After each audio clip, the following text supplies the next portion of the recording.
భవిష్యత్తు అంతా ఎలక్ట్రికల్ వాహనాలదేనన్నారు IT minister Sridhar Babu. Electric వాహనాల క్రయ విక్రయాల కోసం రూపొందించిన జూమ్ యాప్ను MLA Madan Mohan, app co ఫౌండర్లు ప్రణయ్ మహంత్, మల్లికార్జునతో కలిసి మంత్రి శ్రీధర్ బాబు ఆవిష్కరించారు. పర్యావరణానికి ఎలాంటి హాని చేయని ఎలక్ట్రికల్ వాహనాలు ఎంతో మేలన్నారు శ్రీధర్ బాబు. ఆర్టిఫిషియల్ ఇంటెలిజెన్స్ సైతం భవిష్యత్తులో పెను మార్పులు సృష్టించనుందన్న శ్రీధర్ బాబు హైదరాబాద్లో 500 ఎకరాల్లో ఏఈసీటీని నెలకొల్పేందుకు చర్యలు తీసుకుంటున్నట్లు చెప్పారు.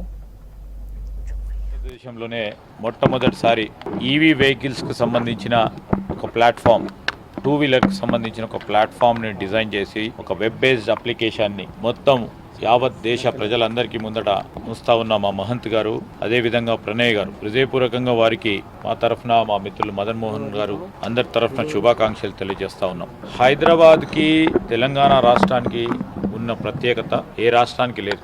ఇక్కడ ఉన్న సాంకేతికపరమైన పరిజ్ఞానం రాబోయే కాలానికి సంబంధించి ప్రకృతికి సంబంధించిన అంశాలను దృష్టిలో పెట్టుకొని ఈరోజు బ్యాటరీ వాహనాలను తయారు చేసిన మొట్టమొదటి ఆలోచన చేసిన ఎలాన్ మస్క్ దగ్గర నుంచి మొదలు పెట్టుకొని ఈరోజు ఒక సస్టైనబుల్ ఫ్యూచర్ని అందిద్దామని ఆలోచన చేస్తున్న ప్రతి ఒక్కరికి మా రాష్ట్ర ప్రభుత్వం పూర్తి స్థాయిలో వారికి సహకరించే కార్యక్రమం, కార్యాచరణ ప్రోత్సాహం చేసే ఓ ప్రయత్నం చేస్తారు. ఆ క్రమంలోనే ప్రణయ్ గారు కానీ, మహంత్ గారు మొట్టమొదటి ప్లాట్ఫామ్ ఈవీ వెహికల్స్కి సంబంధించిన యాప్ని లాంచ్ చేస్తా ఉన్న సందర్భంలో ఈ యాప్ ద్వారా ఈవీ వెహికల్స్ని ప్రోత్సాహం చేసే ఒక ప్రయత్నం వారు చేస్తూ ఉన్న ఒక సంకల్పాన్ని ముందుకు తీసుకెళ్లే ప్రయత్నం చేయాలనే మా సంకల్పంతో మేము వచ్చి దీన్ని ప్రోత్సాహం చేస్తూ ఉన్నాం.